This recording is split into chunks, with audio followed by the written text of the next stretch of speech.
Krasiva Ukraina. You have one in Russian language and the other in Ukrainian.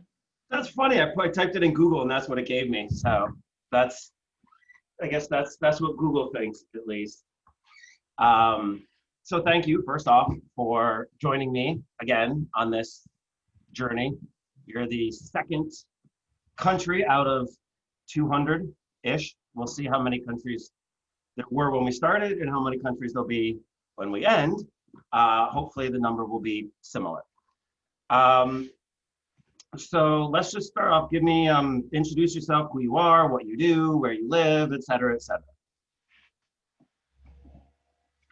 So my name is Svetlana Mukha. I live in Ukraine, in Kharkov. Kharkov is the second largest city in Ukraine. It used to be the capital of Soviet Ukraine. So I would say it's like New York and Washington in the United States. In Ukraine, it's Kiev and Kharkov.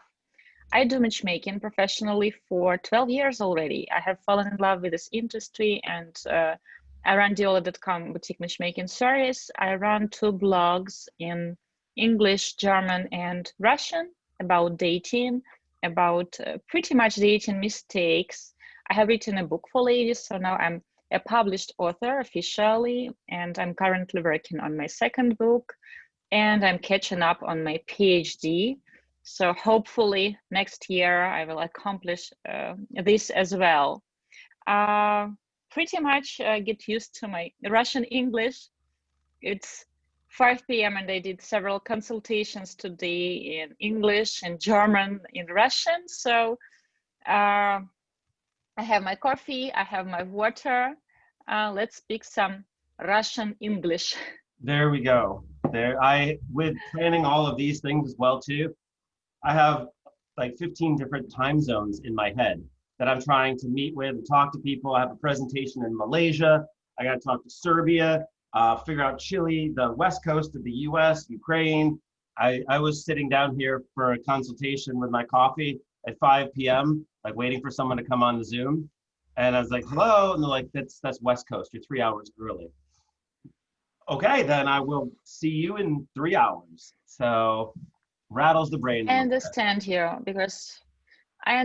because we have local clients. We have clients from China, from Japan, from the US, from Europe, from Australia, and different time zones. It is tricky. How did you get interested in dating to matchmaking to begin with, like way back when? Actually, it's interesting. I have a master's in business and I was still in university. I was looking for the part-time job, and foreign languages, it was always a passion of mine. And I have found a job as an interpreter. It was in Kiev.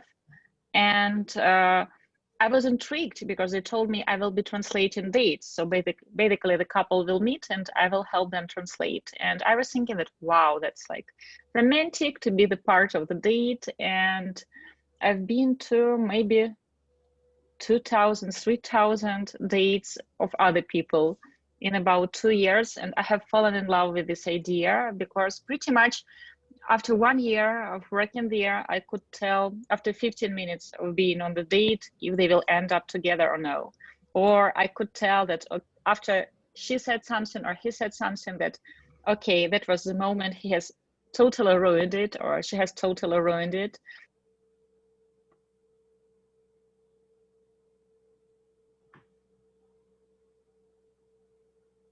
Can't hear you right now.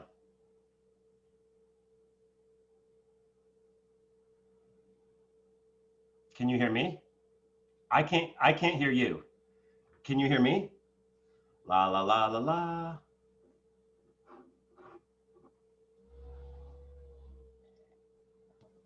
And now, can you hear me now? Good to go. I don't know what's wrong with them.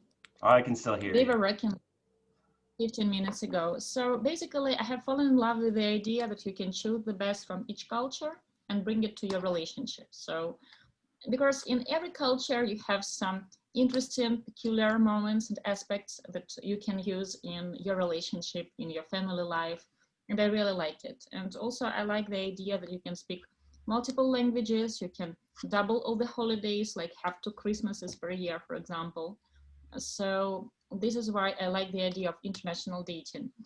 And the biggest, I think, problem that I have faced after I have started working in this industry on my own is the prejudice against international dating. So pretty much when people think of international dating, they think like mail order brides. And I have a funny story that I was thinking to share with you. I remember once I went to the wedding to the US. It was one of the first weddings I have attended, and the bride was Ukrainian, the groom was from the US, and pretty much all the guests were asking me like, are you here to get married? Will you try to stay in the US? How did you get the visa? Have you bribed someone? And the questions were ridiculous. I remember one man has asked me like, how did you manage to get the visa? And I've told him like, I have applied online. And he was like, how? Like online on the computer? Like pretty much you do it online. And I think the biggest problem is people believe that international dating and dating Ukrainian women in particular is the way it is portrayed at some shows like 19 Days Fiancé and stuff like that. And in real life, it has nothing to do with those shows. They just have, I don't know, catchy marketing. Like marketers are very good at those shows. So the biggest problem I have faced when I have started working as a matchmaker, international matchmaker, is the prejudice. People think international dating, they think mail order brides. Yep. And also some clients probably still think international dating means mail order brides, and you have to tell them that that's not what it is. I would say that after 12 years, after doing all the blogs and vlogs, and now people who are choosers, they kind of know what they're getting themselves into, because they watch our videos and they share our philosophy about international dating. And I always tell that my clients, they're like 100% romantic, because the whole idea that you will cross the ocean or cross half Europe to meet someone for a date, you have to be crazy romantic. You have to be really craving it, this romantic adventure of your life.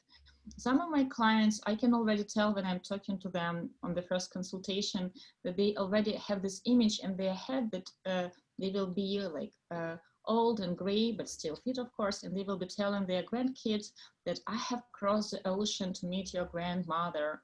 So, and in real life, he was like flying business class and playing on his iPod, but in that story, it would sound like he has conquered the dragon and has won the princess. So for some people, just meeting in Starbucks or someone in the office building is not romantic enough.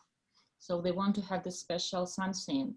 And also international dating is for people who like accents, foreign languages, different cultures, who want to live through this adventure, who want to add this adventure into their relationship and everyday life. So it's definitely not for everyone. And I'm lucky to work with really cosmopolitan, really open-minded people. This is what I love about my job.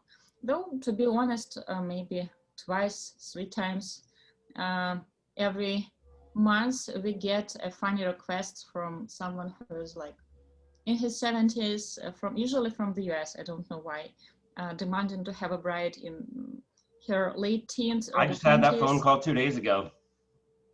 So usually we kind of recommend them to reconsider the age group, send links to some educational videos and stuff like that.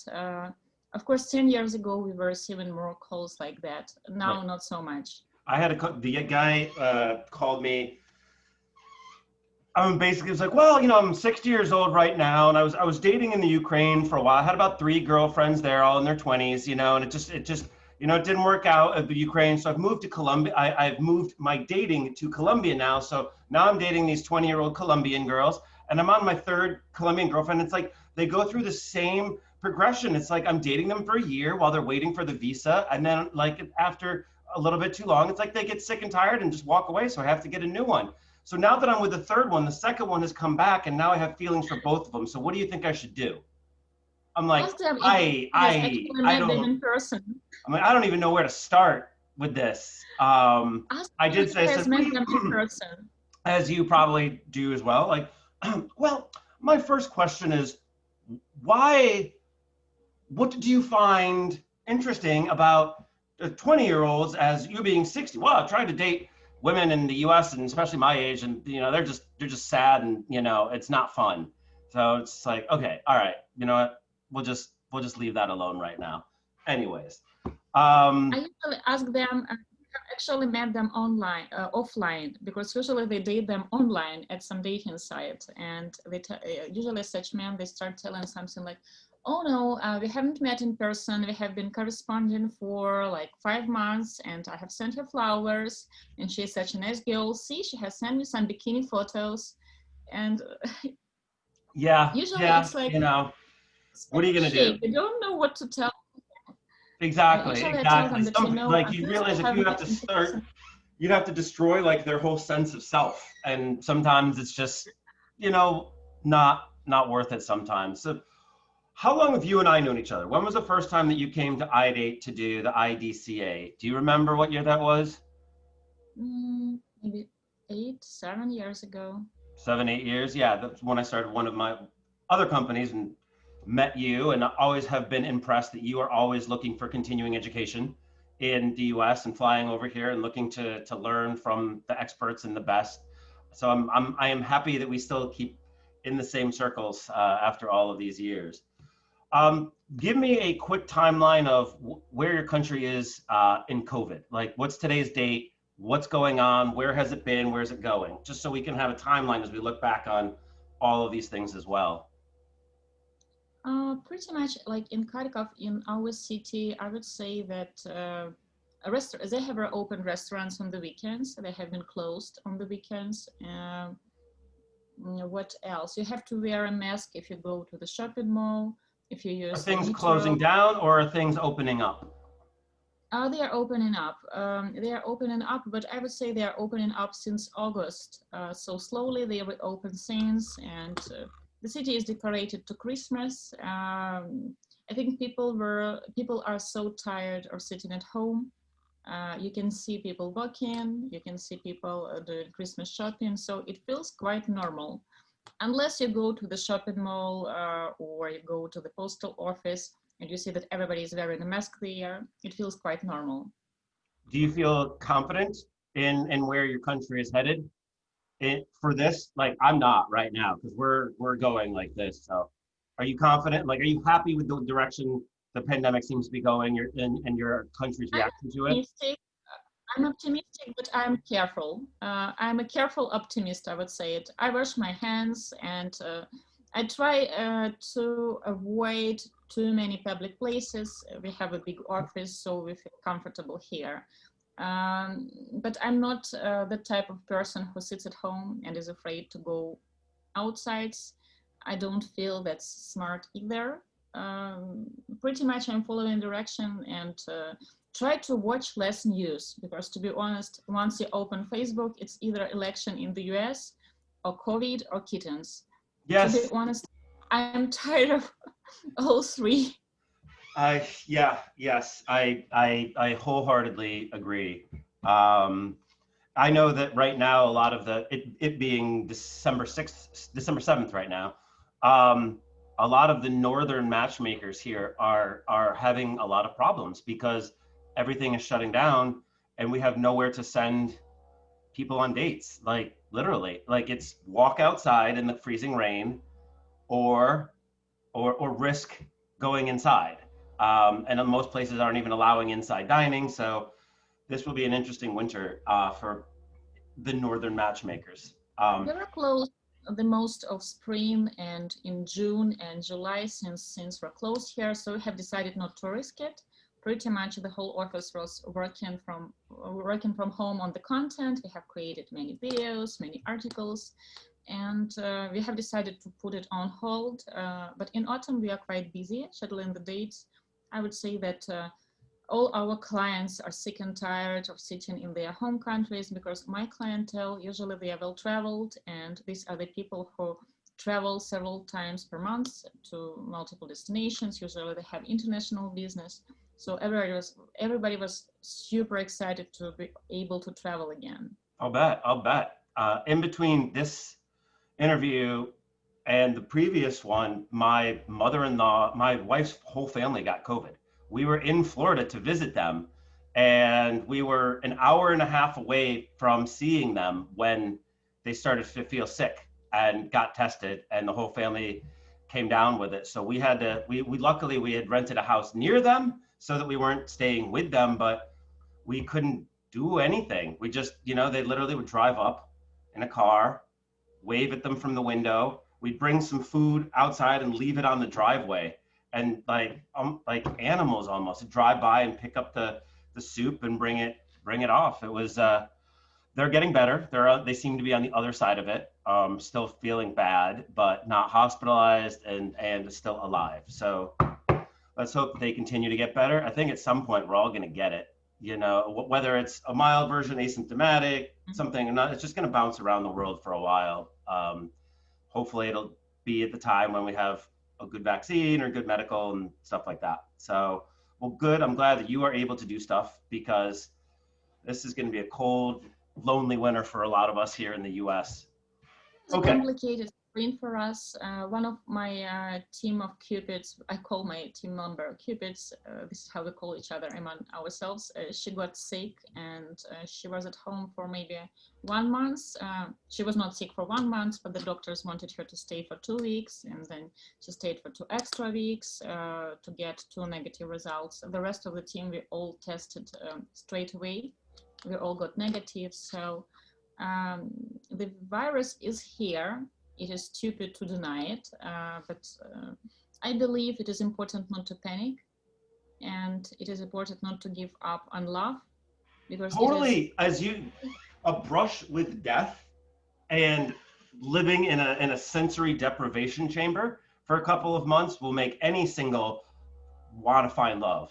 It's like probably the same as you, like when this hit for us in March, that first wave, everything just shut down, dead stop, nothing.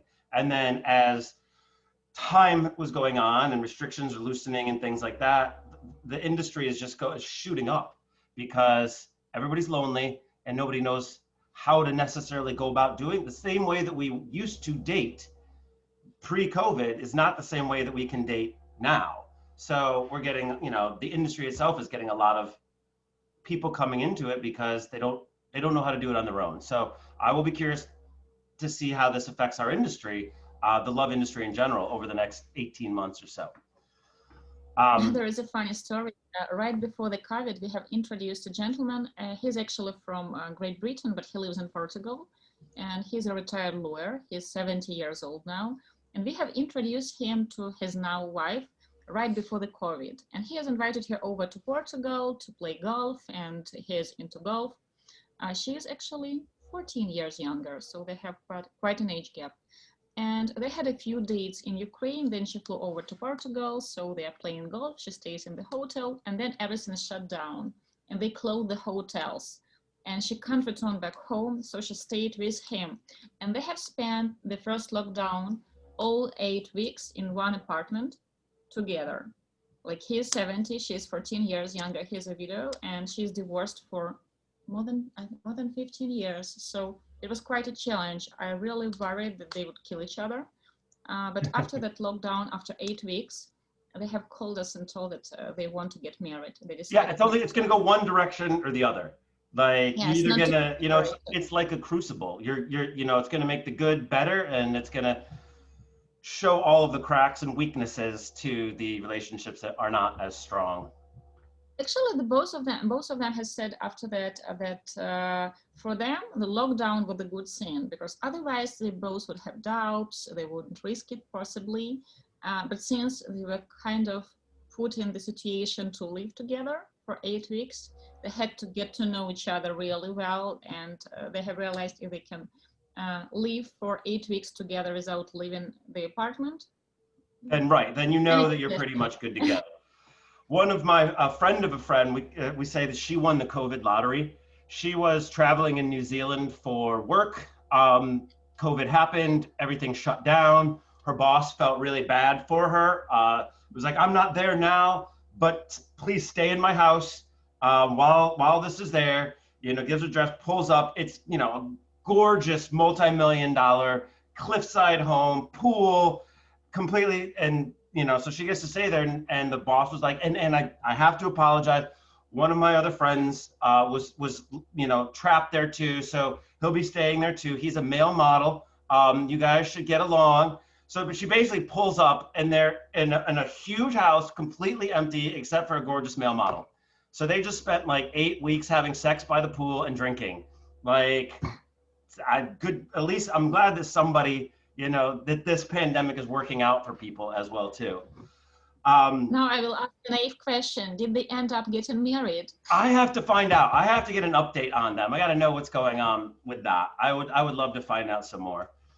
All right, let's now take me back historically as far as you can for your area about what, you know, and obviously when we say dating, obviously the notion of dating didn't necessarily always exist, and in different countries it means something different, but let's call it, you know, relationships, courting, marriage, however you want to describe it.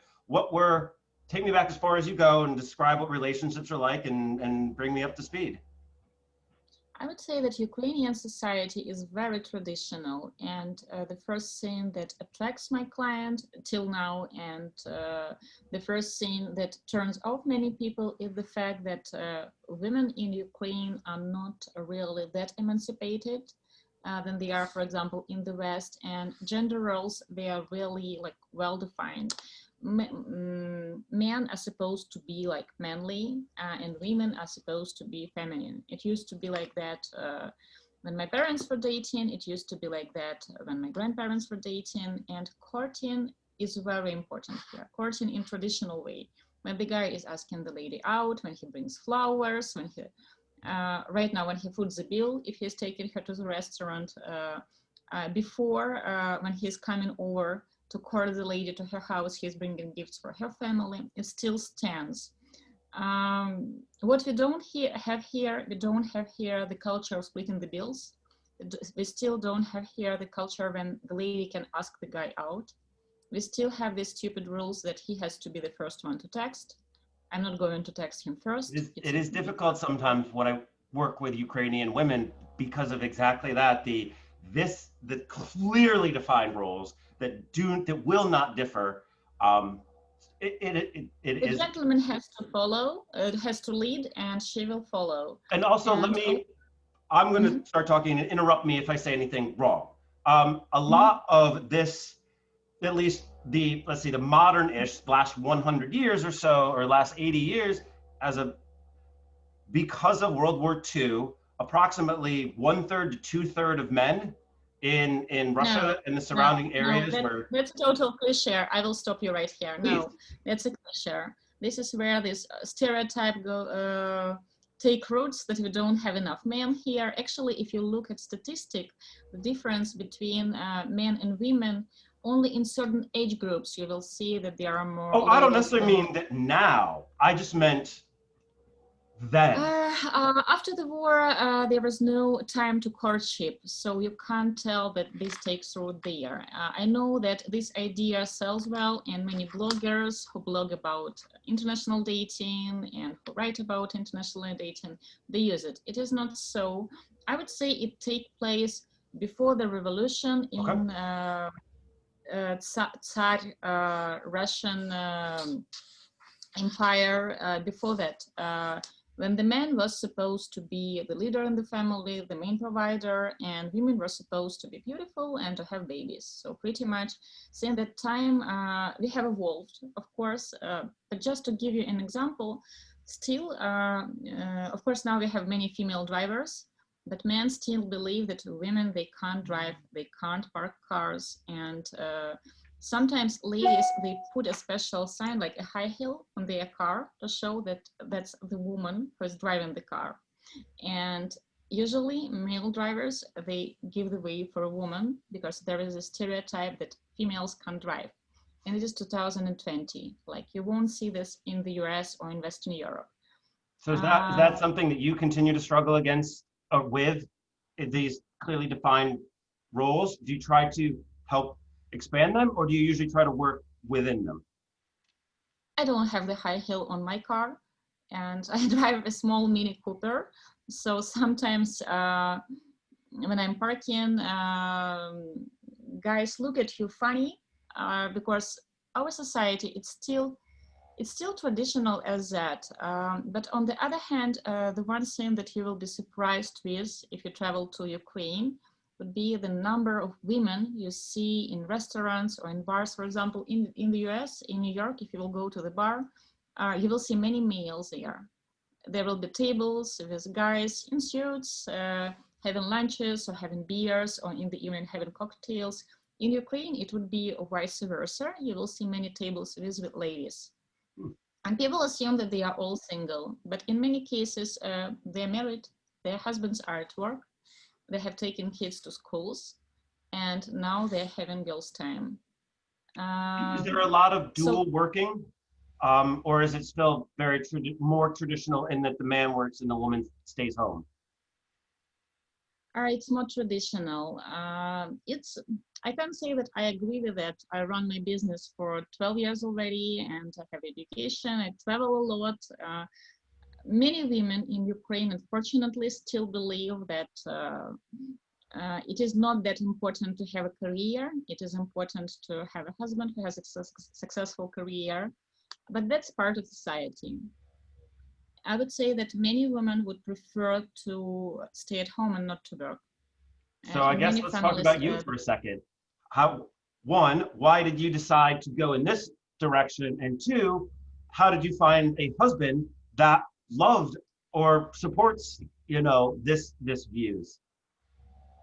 About me, I think it depends on the personality. I just can't imagine myself staying at home with a stay-at-home mom. I have a daughter. She will be 2 in a month. So I try to balance being a boss, being a mom, being a wife. At my phone, I don't know if you will see it. It says nice. Wife, Mom, Boss. I got it as a gift, this cover, when I had my daughter, and I'd love to say that I can keep this balance. I still try to find it between being a wife and a mom and a boss. I would say that I'm not a traditional Ukrainian woman. I hate cooking. I barely cook at home, because each time I try to cook, I start thinking that, oh, I could invest this time into this or that. I'd better order a delivery. I just grab something, stuff it in as quick as possible, get back to work.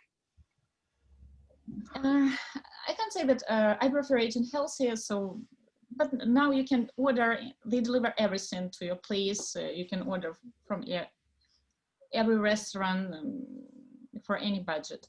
And my husband, he's a great cook. He loves cooking. That's part of the reason I have agreed to marry him. After I have tried how he cooked the homemade cheesecake, it's crazy good. So after I have tried his dishes, I was like, I have to marry this guy. I tell it to all my female clients: if the guy can cook, he's a keeper. Don't look any further. If he is good in the kitchen, take him. That's always the thing that, well, and what we can get back to, and we'll get back to this too. But speaking to women in the U.S. of Ukrainian descent about the type of men that they want, I try to do the same thing as well too. A problem that I find that is global is that, the phrase heteronormative, dressing boys in blue, dressing girls in pink, just, yes. Women are crushing the heteronormative glass ceiling, if you will, and becoming bosses and owners and CEOs, but it cannot get the women to stop looking up for their men, because there aren't any men above you anymore. If there are, there's one, and he's boss and he's married.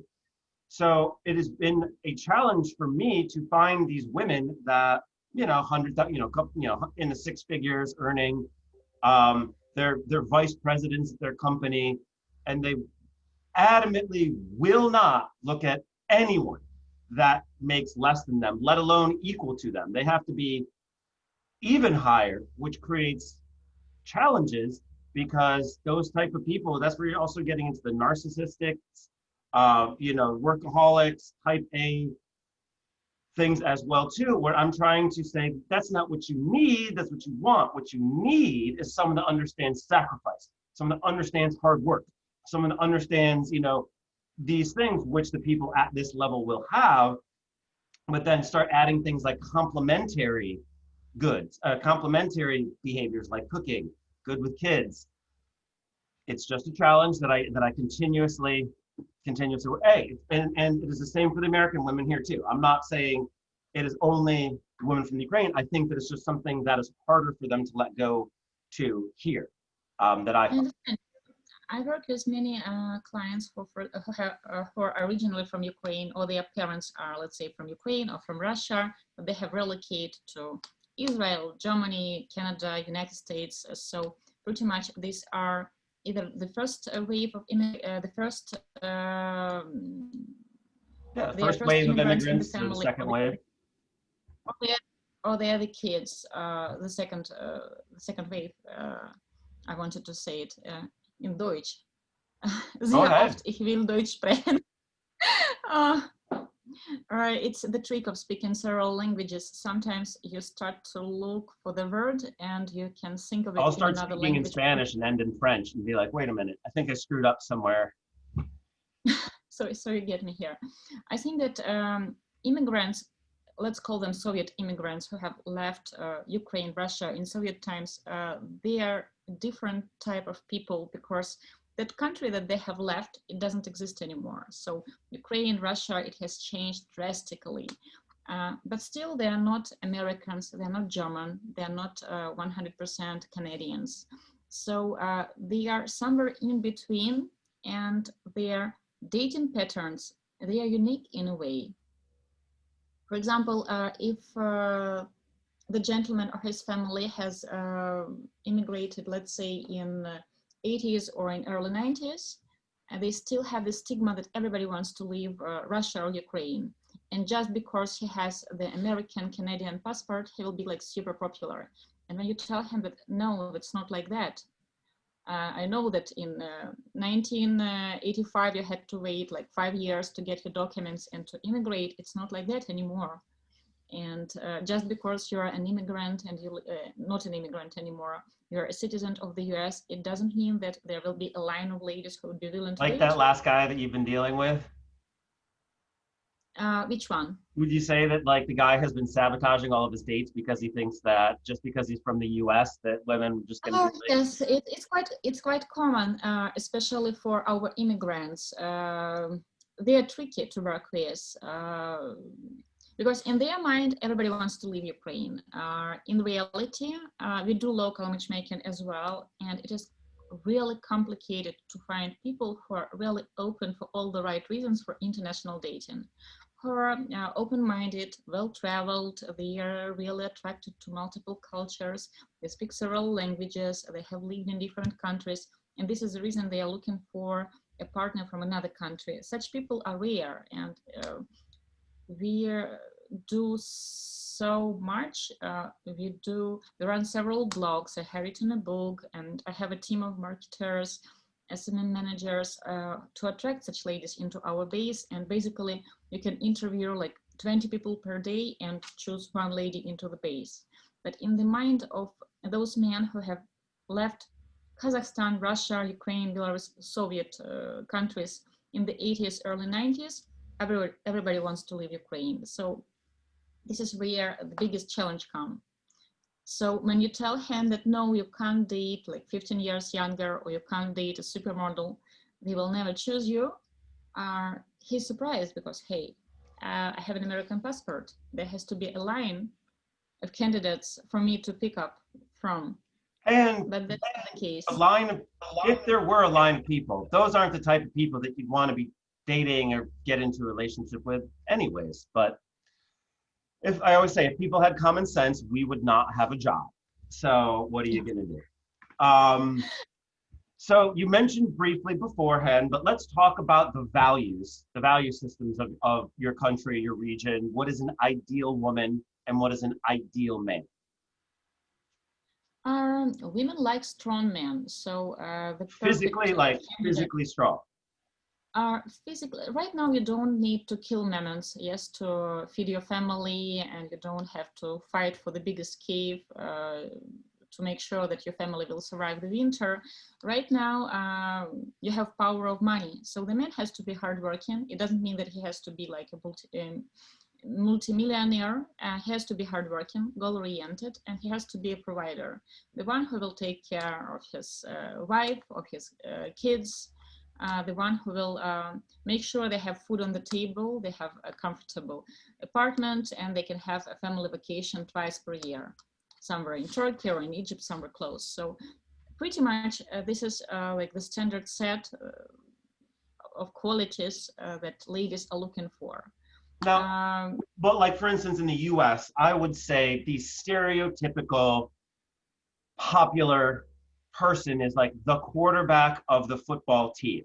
There's a sports, they are good at sports, they are physically larger, and that seems to be an ideal here. I think because of the sports aspect to it. Do you if and I know that this some of this is biology and some of this is culturally, but do you still see if there's two people like, and I know each person is going to be different, but is there a like who is in your movies or in your romance novels, what does that individual look like? Interesting that you have spoken about movies and novels, because if we are speaking about like American novels or American movies, usually if that's a novel, you have a very strong female protagonist and she's saving the world, and there is this very handsome quarterback guy who is helping her, who is respecting her being a strong woman, and he has to be like super tall. He has to be super athletic, has a six-pack, and etc., etc. Probably a job as an architect or something like that as well too. Our culture is different. If you watch like some soap operas, my mother-in-law, she loved them. Usually, it's like the girl in such movies, the girl, the protagonist, she's from a small village, and she has two brothers, two sisters, and she has to, I don't know, lose her passport or lose her job or etc. And then here comes the knight on a big shiny car, and he rescues her from her problems. He solves all her problems. He marries her, and she gives him like 2-3 babies. This is what they show on TV. And this is what I have a generation of women that grew up on things like that. That is difficult because it's not the way that the world works. It's different. For example, my clients, especially from the US, when they tell me about their dating experience in the US, I often hear things like, can you imagine that I have invited her to the restaurant and she came over wearing like yoga pants and a t-shirt because she was on the way from her yoga class, and I'm wearing like a suit, and how come she didn't even bother to put on some makeup? In Ukraine, you have a different problem. Some women tell me that, for example, she has taken a day off from her work to meet the guy she has met online. So she went to the beauty salon, she did her hair, she did her nails, she did her makeup, she bought a new dress, especially for the date. She bought 2 pairs of shoes in case one pair won't fit, or for example, won't match the dress. So she's all dressed up, and he has taken her to the coffee shop. So she see they are all dressed up. She has spent like half her salary on that looks, and the guy has taken her to the coffee shop. So and probably doesn't even notice all of the things that she put together, the hair and the makeup and the, you know. Yes, because in our culture, women, they put lots of effort. We dress to impress, and sometimes it's a little bit over the top. What I like about US and what I admire in American women is the fact that, for example, at 9 a.m. in the morning, you can see people who have she obviously didn't brush her hair, and probably she didn't brush her teeth yet, but she's walking to the coffee shop to get her coffee in pajama. In Ukraine, you go to the supermarket at 9 a.m. and you see people with makeup, wearing skinny jeans, and this is considered casual looks. She is wearing her hair up or down. High heels? She looks her best. High heels, not so often anymore. luckily. Like we also have this trend for sneakers, but still you can tell that she put lots of effort to went to the supermarket on Saturday morning or to walk her dog. On the one hand, I admire the inner freedom of American women to not care how she looks. She wants her coffee, she goes to have her coffee. On the other hand, when I return back home from my trips and go to have my morning coffee to the coffee shop on Saturday morning, I admire the beauty of Ukrainian women. Yeah, Sometimes, totally. It is very interesting. My wife is Puerto Rican, and it's very similar in Puerto Rico. Same thing. Like you don't go outside unless you know, you look good. If you're even if you're going to the beach, you put like makeup on. And so to me, I'm like, it just doesn't make any sense. But I get, and you know, traveling around, I've always liked how different people present themselves in different ways, and there's definitely advantages to the I don't care. But anything taken into the extreme gets like I remember even, and this is a friend of mine went to move to Colorado, and they went out on a double date, like them and their husband and her husband went out with another couple to a restaurant, and you know, like this maybe you know, nice casual, and the other couple showed up in sweatpants and sweatshirts at the restaurant, and they're just kind of like, so you know, even here there'll be that you know back and forth. Um, all right, so any fables or interesting old dating stories, Lover's Leap, Blarney Stones, are there like Romeo and Juliet stories within your own Ukrainian region? Like, do you have any types of things like that? Or, you know, every 100 years, someone comes and rubs a certain stone and that's supposed to bring them love or something like that? I think the biggest legend that will tell that it is based on real people is the story of the Ukrainian woman named Svetlana, who was sold to the Turkish Sultan. And she ended up being the wife of the Sultan. He actually married her, and he has denied those ancient rules to have multiple wives, because his Ukrainian wife, she has decided that she wants to be the one and only. And there are many movies devoted to this Roxolana, and if you go to Istanbul, you will see many monuments. And I believe since that time, Turkish men, they love Ukrainian women. So this is one, I think, of the most popular legends. When was this approximately? 200-300 years ago. Okay. So relatively recently in, you know, your history, as opposed to thousands of years ago. Probably yes. I tried to think of another story. In Kharkov, there is a beautiful story. We have this mineral stream. It's one of the famous sites in the city. And the legend has it that the Soviet architecture has built it for his mistress. And in Soviet time, you can't build a monument in the city center and devote it to your mistress. And the legend has it that the similar monument was built somewhere in the east of Russia, and his mistress, she was originally from that area. So he has built the similar monument in the city of Kharkov, in the center of Kharkov, and he has built it as a present to his mistress. No one can tell you if it is truth or if it is a beautiful legend, but that architecture, he was killed after he has built that monument. It was the last monument he has created. Was he killed by a jealous woman, or was he killed just? By authority, I think. But we don't know if it's truth or the legend, but there are two monuments and they look like twins. One in Kislovodsk in Russia and the other in Kharkov, Ukraine. So probably he either has copied that monument or he actually has copied it because his beloved woman has enjoyed it. That's fun. I like that. Now,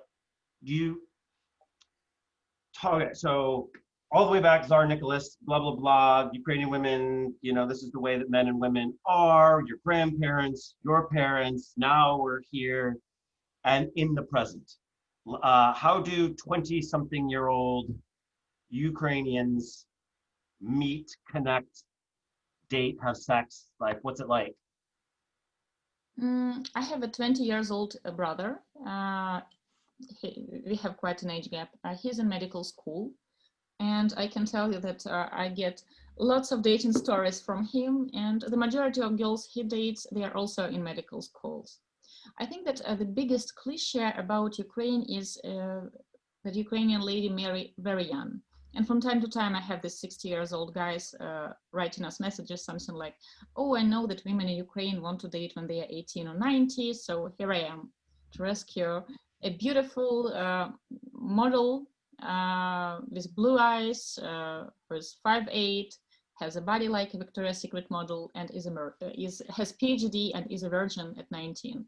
So, oh my God, the things that I get from some of my clients too. Like one has a master's and was literally a former model, not look like a model, had to be a model and have a master's and all of these other things too. It's like, all right, you know, I'm sure one of them exists, but it's going to take me a long time to find it. So it's going to be an expensive contract.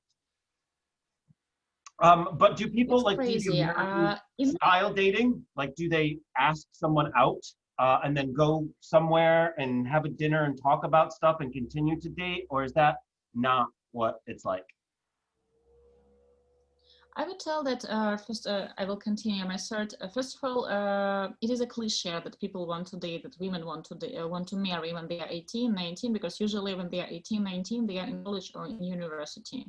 So I would say the age when people consider marriage is 25 and up for some women. But nowadays the trend is that ladies want to get married closer to the age 30, which I like because usually I look at my brother who is 20, I look at your friends, they are 20 years well, they are in medical school, so they are really goal-oriented, smart kids, but they are kids.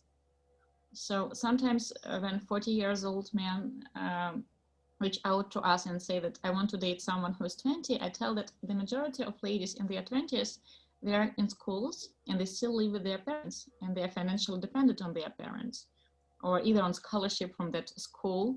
So either you want to date someone who's super desperate because, for example, she has realized by 20 that school is not for her and she doesn't want to have a job, and such women they exist in all cultures, I believe. We have a phrase called gold digger. Do you have a phrase for them? We call them gold digger.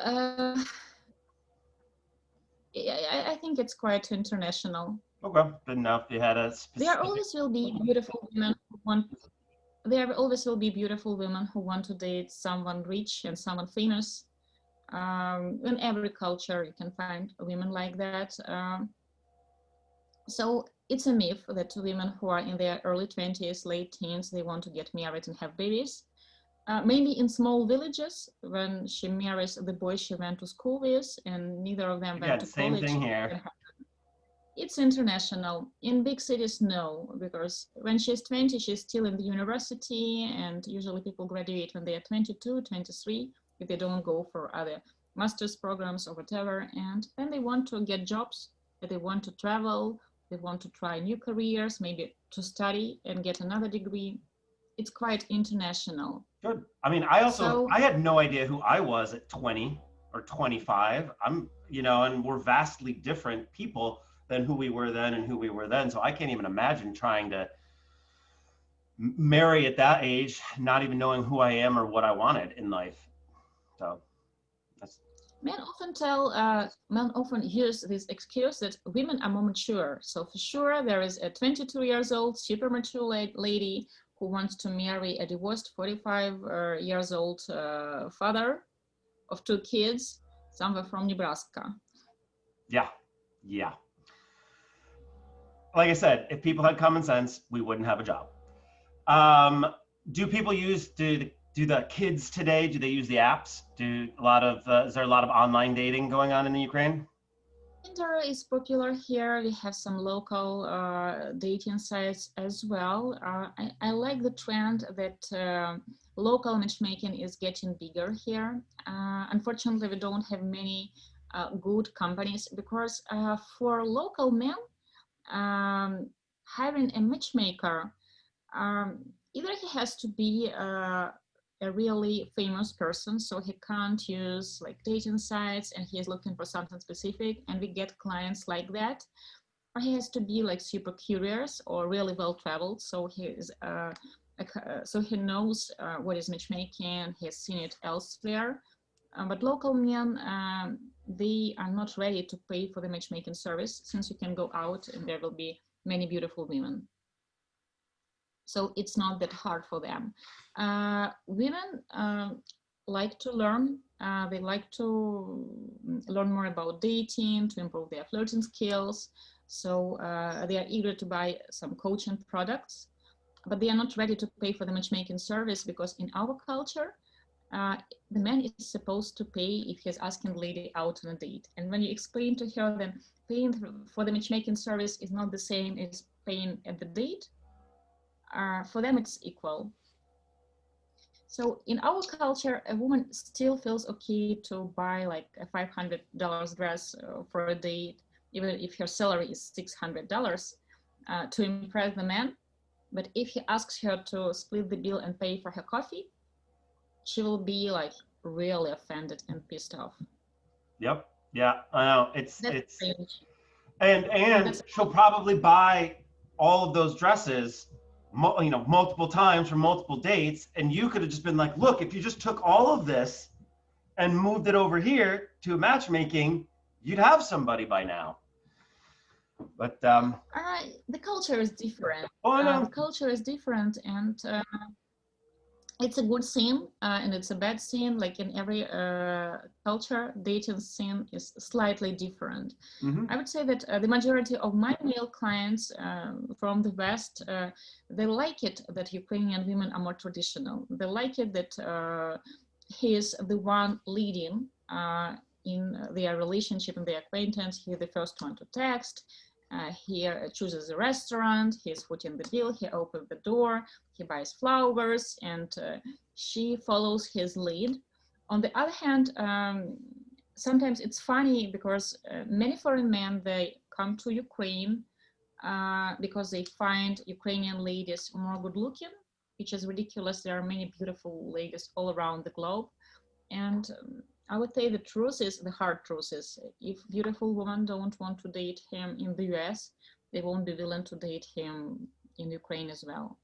So such guys, usually when they don't hire the matchmaker, usually they travel on their own, and you can see them in the hotels. They travel with the stigma in their head that Ukraine is the country of beautiful, desperate supermodels. They travel here and they live with bruised egos, because that's not the case. Yeah, I think there's a lot of there's a subculture in the U.S. that thinks the same thing about Japan. That it's populated by a bunch of traditional, beautiful women that somehow want a fat, neckbeard, fedora gamer guy in the U.S. and that's not the case. On the other hand, Ukrainian women, they truly follow their men. I have been working with many gentlemen from the US who are in the military. And for example, they have been working with a gentleman, and he had a contract. He's on the island Guam. He's working there for 2 years. And he said that most of his colleagues, they are divorced because they are women, they didn't want to relocate with them. And he's happily married. We have introduced him to a nice girl. She was a school teacher. She has relocated there, and she cooks traditional Ukrainian cuisine there. She feels happy on the island, so she's all bubbly. They're a nice family. We got many clients from the military after we have introduced that couple. And the majority of his friends, they are surprised that she has given up her career in Ukraine and she has relocated with him. It's still traditional to relocate with your man because his job, his career is supposed to be more important than yours. Yeah. I love this project because it's just so interesting to see where everybody stands on different topics, like traditional versus new, and watching the dating cultures between the generations. It's very interesting. Well, so what about? Do you have any funny stories of when you were dating? Funny stories when I was dating. Let me think. Did you have a good date, a bad I was- date, an embarrassing date? I don't think I had any embarrassing dates. Once I went on a date with a guy. We were both in our, I would say, early to middle 20s, and we went to the cinema. And I remember the first scene I have noticed, he has paint all over his clothes, and he tells me that, oh, I was playing paintball before arriving on this date. And I'm wearing a white dress, high heel shoes, and in the cinema, I try to sit a little bit further because I'm afraid that he'll make my dress dirty. And the funny scene has started when he has started telling me about his job, and he worked for an IT company, a startup project, and he was very excited about it. He was a programmer. And I realized that he works for my ex-boyfriend. I have dated his boss. So the whole date, I'm sitting and listening how fantastic, how smart, how super, uh, super, how will you call it, successful is my ex-boyfriend. That was ridiculous. And we didn't have the second date. He's actually texted me after that date, and he said to me, oh wow, I see that on Facebook you have in your friend list my boss. How come you have him? And I was dating him for a while. I think that was the funniest. Yeah, that's it. That I like that. It's funny. It's a small world, isn't it? One time, I was years ago when I was working with Arthur and that other company. We were looking to hire someone else to do some clerical work and some dating work and coach her and stuff like that too. And he was like, yeah. I'm like, all right, this is the good. I've talked to her. This is great. I'm gonna bring her in. By the way, here's her LinkedIn. And he's like, oh my God, no, I dated her. No. You can't tell her that. You can't tell her that I'm the boss, and you can't tell her why, but she can't come in. And like, so I basically just had to ghost her, sort of, And she's I love looking forward to coming in, but I couldn't tell her why, because he didn't want her to know that he was working in this industry.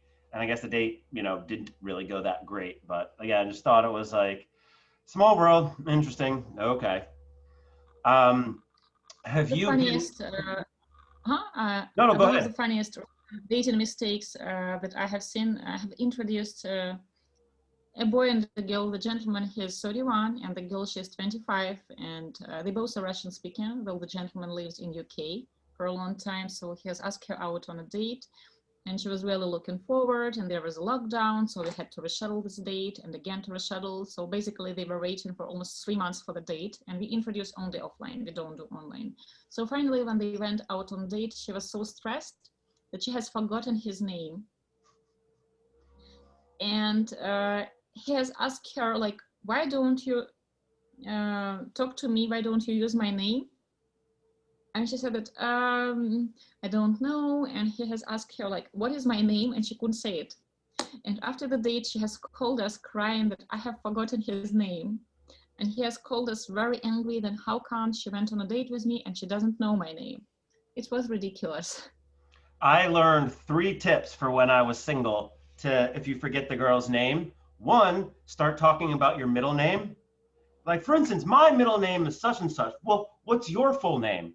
And then like listen and see if they do. We don't have middle names in Ukraine.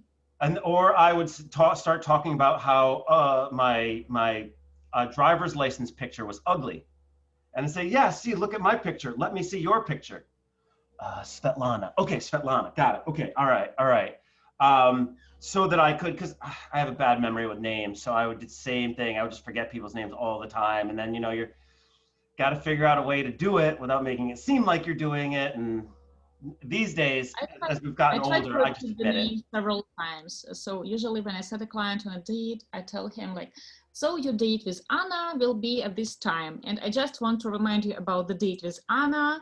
By the way, your date with Anna, and Anna will be waiting for you. So I try to imprint that name in his brain. I remember that happened to me even one time. I was in Amsterdam and ran into a friend of mine from New York City.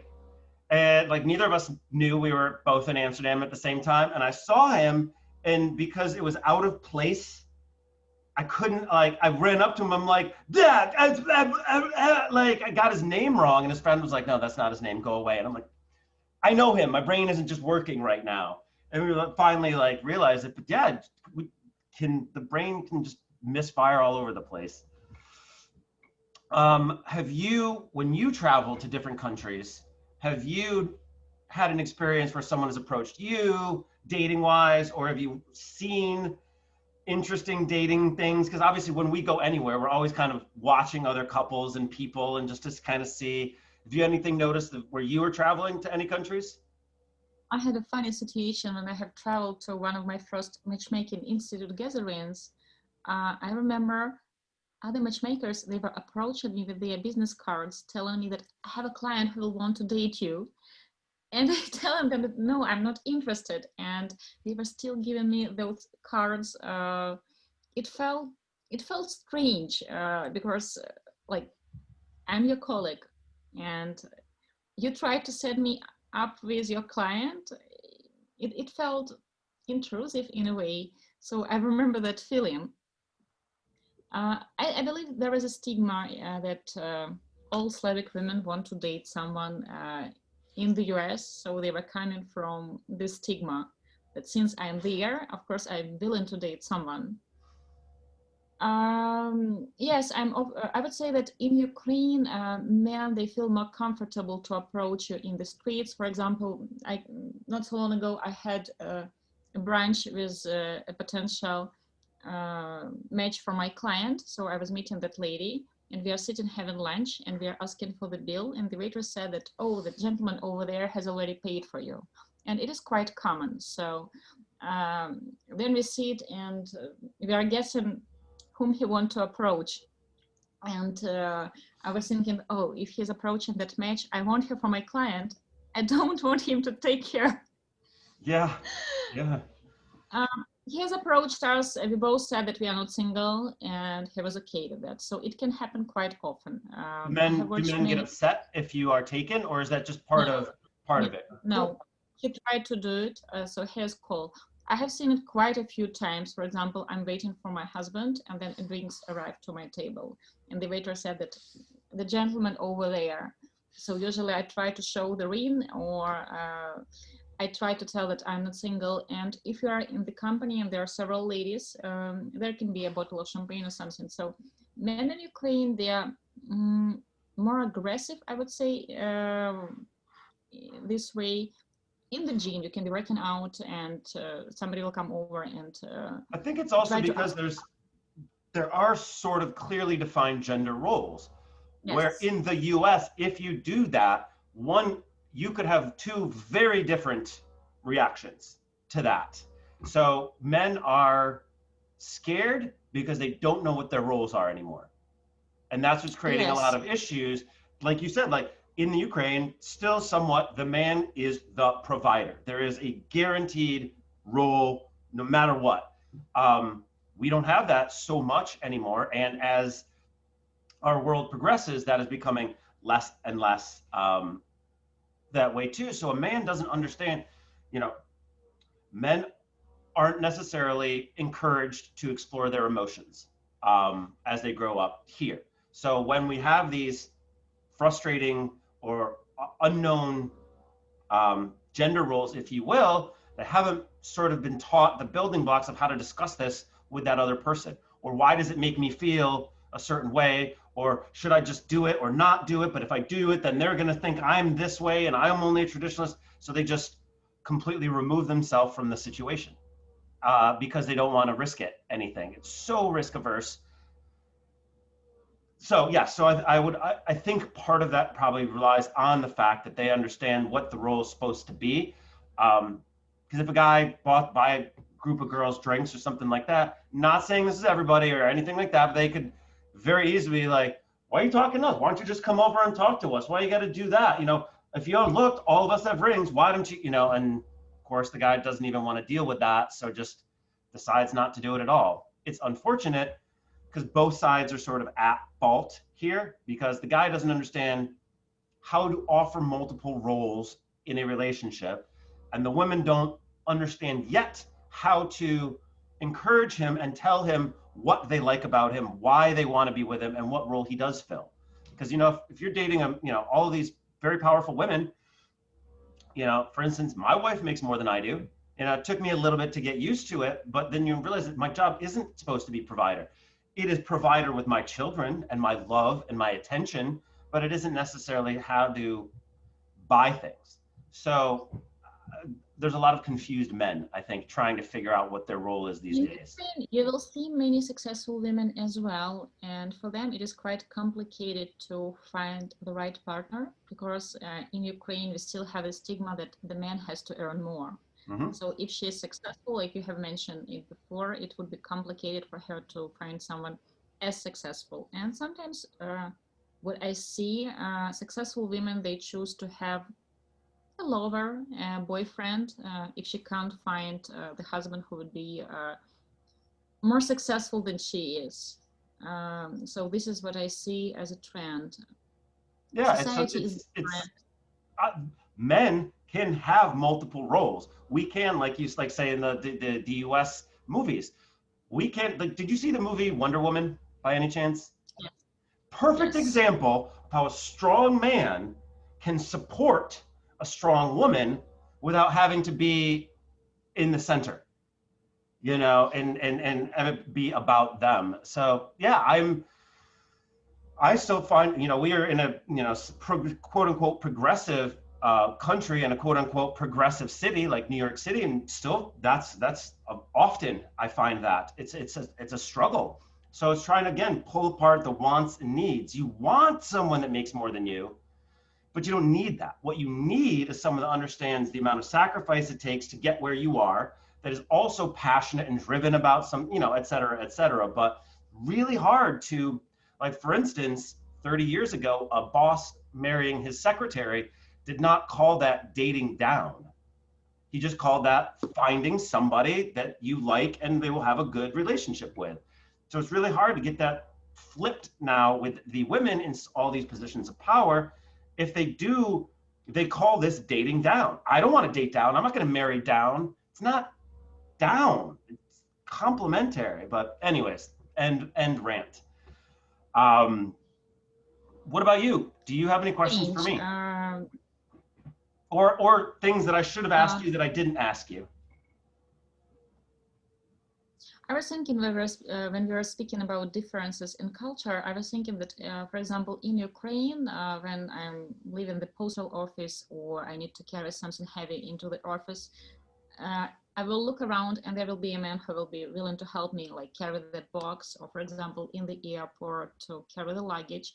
Men do that, and women like it about men. But once I travel to Western Europe, I understand that nobody will help me with my luggage. Everybody is carrying his own luggage. And I'm a skier. I don't know if you ski. And usually when I travel to ski resorts, you can spot a Russian or Ukrainian couple straight away because the guy will be carrying his skis and her skis. You can tell straight away that they are Russian or Ukrainian or from Kazakhstan. Because if you see like German couples, usually I ski in Western Europe, everybody, like she's carrying her skis and he's carrying his skis, or French couples as well. So society is different. If we're speaking about international dating, what I have noticed, many men, especially from the US, we will talk about US more, I guess, they want to choose only certain features from Ukrainian culture and bring it to their relationship. For example, the women should be beautiful, she should be younger, and she should agree with what I think, but I'm not going to provide for her. So she should be like in this partner relationship and where everybody is bringing food to the table, when everybody is doing work for the family budget. It won't work this way. Either you will date someone who is emancipated. She can be from Russia, from Ukraine, for example. She is working for an international company and she's more westernized. Or you will date someone traditional, but they say, when in Rome, do as Romans do. You will have to understand that you will have to learn the roles, the traditional gender roles, and act more like a Ukrainian man. And that's always something I find interesting too. And this is just human nature and human culture, is that a human from one culture will move to another culture, but still want and expect the good things from this culture in this culture without giving up any of this culture, you know? And it's like, you can't necessarily do that. There's like, if like, for a good example would be like first generation immigrant parents that move from one country to another for a better life for their children, yet still want to instill the children with all the traditional beliefs from the old country. Like, what? But weren't you moving them here so that they could have a better life? Then you need to embrace what that is. And I mean, it's always going to be a little bit of tension and balancing. On the other hand, you can choose the best from each culture. It's not like you have to change everything. You can choose the best and really bring it to your relationship, but you have to do it as a couple. See what works for both of you. Exactly. Because you can't change the nature completely. My husband, he's Jewish. We live in Ukraine, but he's a Ukrainian Jew. We have quite a big Jewish diaspora. I'm not Jewish. And in his family, his brother also has married a Ukrainian girl who's not Jewish. So, but the rest of the family is Jewish. And even though we live in the same country, traditions are quite different. The dynamics in the family is quite different. And I like it because you can learn so much. For example, when I travel to other countries, he has cousins, friends, and family everywhere. I remember I went to iDate in Miami, and he said that his cousin has their limo service, so somebody will meet me. I don't need to get That's the taxi. awesome. And I tell him, that's too much trouble. But he said that if I won't use that limo service, his cousin will be offended, so I have to do it. It's not about money. It's not about paying for taxi. For example, when I fly to New York and we meet some of his Jewish friends, they meet us in the airport with flowers because they know that I'm flying over, so they have to bring me flowers. And for example, I'm spending only 2 days in New York. I'm flying then to Miami or elsewhere, and I carry these flowers with me. I can't just leave them in the hotel. It will be considered rude, so I have to carry them with me. So it is nice to adjust different traditions to your family. I like it. This is why I do international dating. I love watching our couples, how they combine traditions. For example, we have matched a wonderful couple. He's Chinese, but he lives in Tokyo, and she's Ukrainian, and she's an artist. She creates beautiful paintings. She's very creative, and he's very analytical, and they're such a beautiful couple. The dynamic in their relationship is beautiful. Good. It is interesting to watch them, and they live in Tokyo, and they use several languages, and usually such couples, they have really cute babies. So this is what I like about my job. I told you, I married a Puerto Rican. I married a different, I mean, while we're all Americans, it's a very different culture, you know, and we'll call it a different country. But yeah, different language, different traditions, different value systems, and beautiful babies. So you know what I mean. I like it. On the one hand, I like it about US. You have so many traditions. You have so many culture there. On the other hand, I would say that Ukraine is more similar to Western Europe because we have more history. Traditions are more similar than, for example, same in the US. It's interesting. The world is getting smaller nowadays. To fly from United States from New York to Kiev, it takes you 7-8 hours on direct flight. It will take you the same to drive from Kharkov to Kiev. So to drive by car or to fly in by now plane. It's interesting too, because like previous to COVID, nobody really wanted to do video coaching or even video dating. it just, nobody was excited about it. Now, because we have to, everyone is. So like I have clients from Saudi Arabia and Serbia and Chile and, you know, places that never before would have done, you know, this, but now because everything has opened up, everything has opened up. So while we're all stuck at home, we're all hungering for connections. This has created a new way for us as a culture to connect with each other. And I'm finding it very fascinating as well too, because I wouldn't have had these opportunities to have these discussions without the pandemic. So Do I'm you not find even it going to say easier it's a to silver coach lining. I'm men just or going to women? say finding ways to work with the challenges that we have. Do you find it easier to coach men or women? In its simplest form, the men, I say, you're an idiot. This is what you're doing wrong. And this is how you fix it as quickly as possible. And they're like, thank you, appreciate it, just needed that. For the women, I have to get them into the right headspace to look at dating as fun again, because sometimes there's a lot of cynicism or jaded or tired or sad. So when I say it's maybe easier to coach men only because they don't have as much of the foundational building blocks. So I know exactly what I can give them. And also because many times it is the man's job to say approach, that there are specific concrete things to do. Stand up, shoulders back, eye contact, smile, lower your voice, you know, whether or not those work, but those are specific things that they can do. The women, it's usually a little bit harder. Like for the men, I have to teach them how to approach. For women, I have to teach them how to be approachable. That's different. So it's, I'd say, How do you teach women to be more approachable? Top um, 5. so what I teach is that here for the US is women need to take an active role in what they are doing. Doing this is okay, but men can be dense and don't get it, don't see it.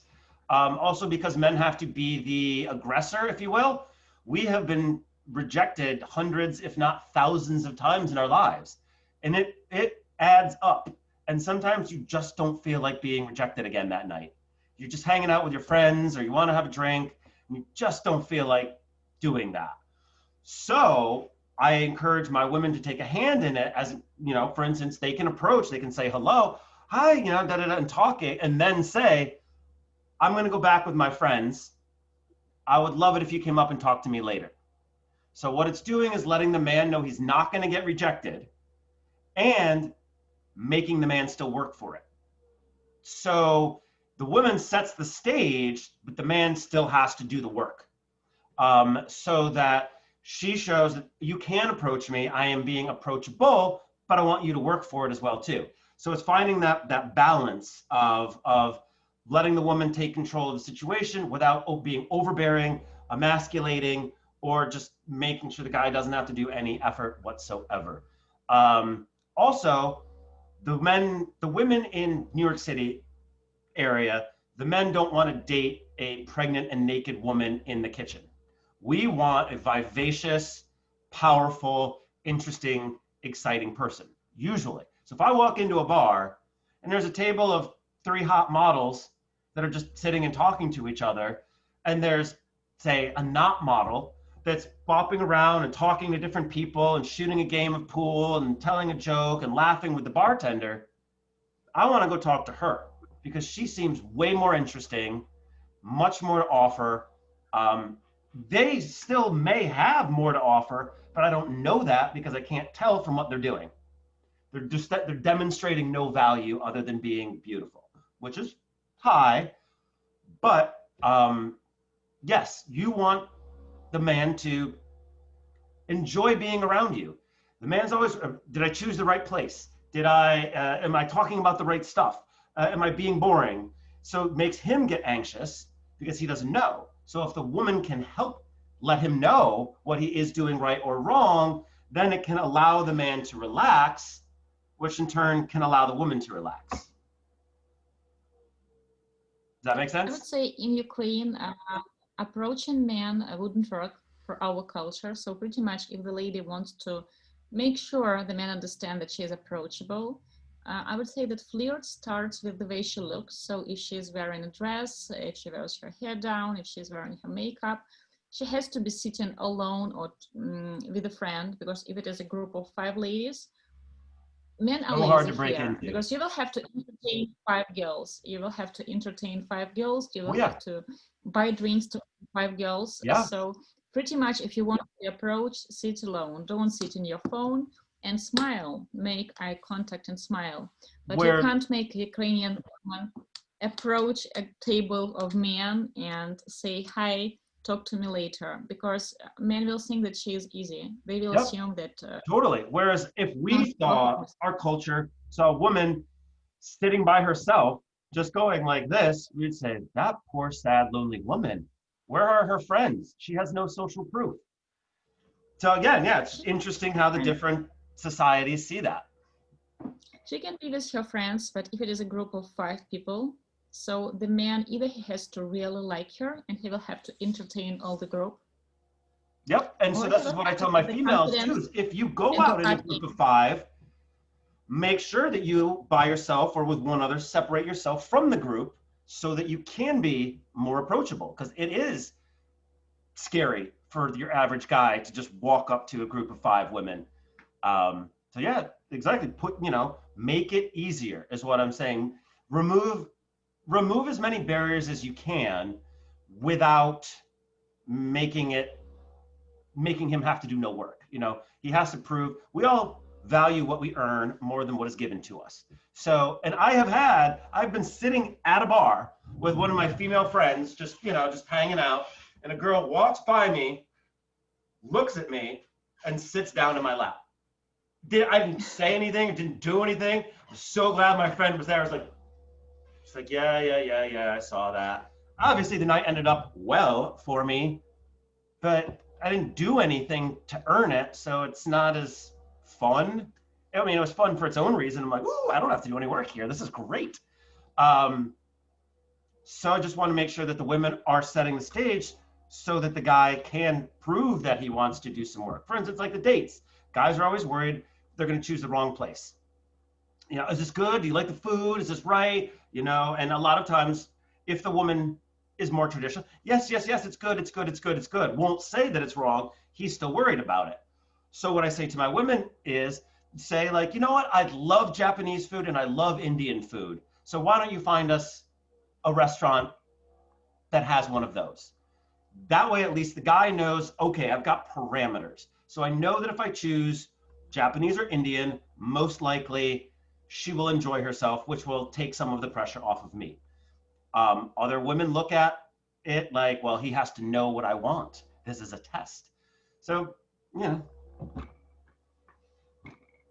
Interesting. I think that I have noticed that, for example, my younger American clients, they are reluctant to bring flowers. We have been working with this gentleman. He's 28 and he works in IT. He's a programmer. And it took me like several long hours to convince him to buy flowers to go out on a date, because in his opinion, oh, if I'm getting her flowers, I'm not proposing. And I try to explain to him, no, that it's not about proposing, it's about respect. In Ukraine, when you go on the first date, you bring flowers. It means it is not a random date, you cared. And flowers, it's emotions. Why women love flowers? Because it gives you an emotion. Cut flowers, they will die in several days. Well, I have a picking garden, so I make my own vases and flower arrangements. I love them. That's great. In Ukraine, people pay attention to it. You will see many flower shops, and to be honest, the quality of buckets, they are higher than in New York. Many of my clients, when they return back home, they say that, oh, I can't find a flower shop where they will do something similar, because in our culture it is important. So the lady will pay attention. It's falling by the wayside here. I mean, it's still a great thing to bring flowers, but there's two schools of thought. One, you are doing what you think you're supposed to be doing without any thought. So there's that possibility of, and then second is women are worried about a transactional back and forth. If the man pays for the meal, that means I owe the man something. Or maybe not, but if he pays, then he's going to think I owe him. Or is he not going to think I owe him? Do I owe him? So it creates this, so the woman wants to make sure that she's not feeling that she's owed anything at all, which then creates this tough, because I want to do something for you, because I like you, I respect you, and I think it's fun. But if I do it wrong, I get yelled at. You know, I can buy my own drinks. What do you mean? Yeah.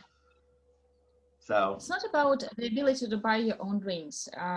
The woman can buy her own drinks and she can pay for her lunch for sure, and she can buy those flowers. It's about she lets the gentleman court her. She can choose any other guy. And of course, she's not accepting courtship from all those guys. She's choosing one, and she's given him the chance to court her and to win her over. So she is supposed to arrive beautiful on date. She has to be dressed nicely. She has to be smiling. She has to entertain the guy. This is what is expected.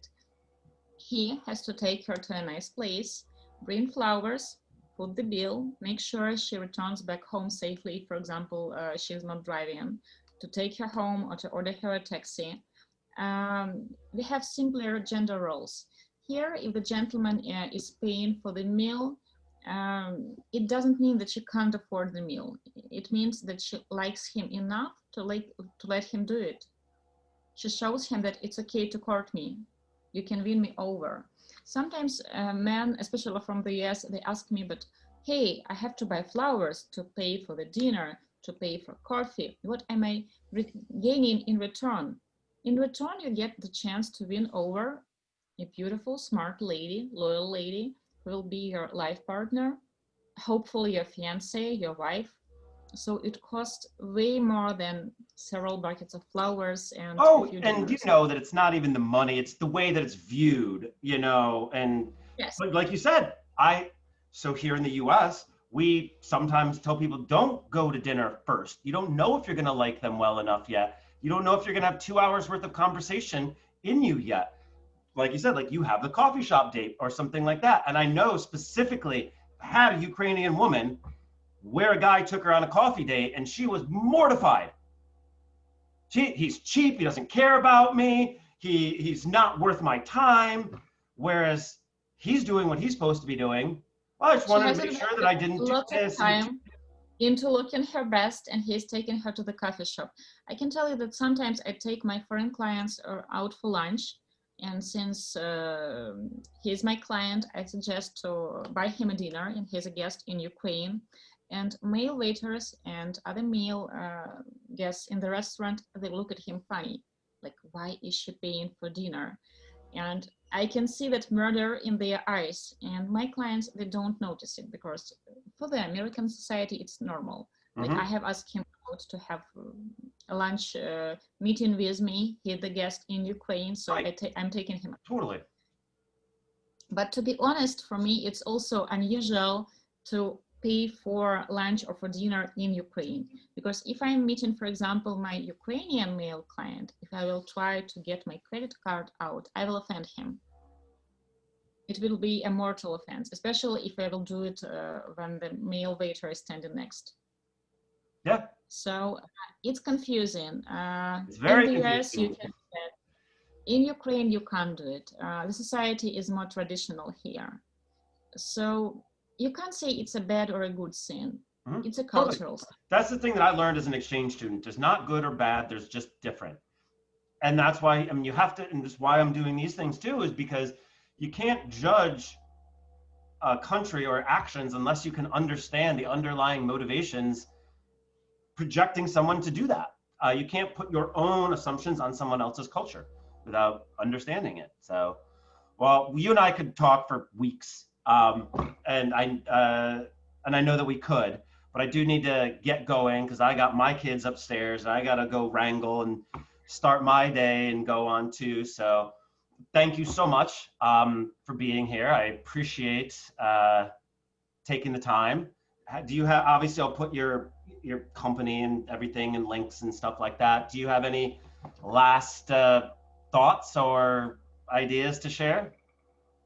I think that we should do it again for our YouTube channel if you would be interested, and we will compare our approaches to coach men for local dating in New York and local dating in Ukraine, or international dating in Ukraine. It might be interesting. I think that would be very interesting as well too. So best of luck to you and your family. I hope that you get lots of love made at your company, and hopefully we can see each other. I guess we saw each other last November.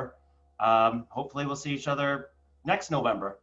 So I hope the borders will be opened again soon. I miss traveling.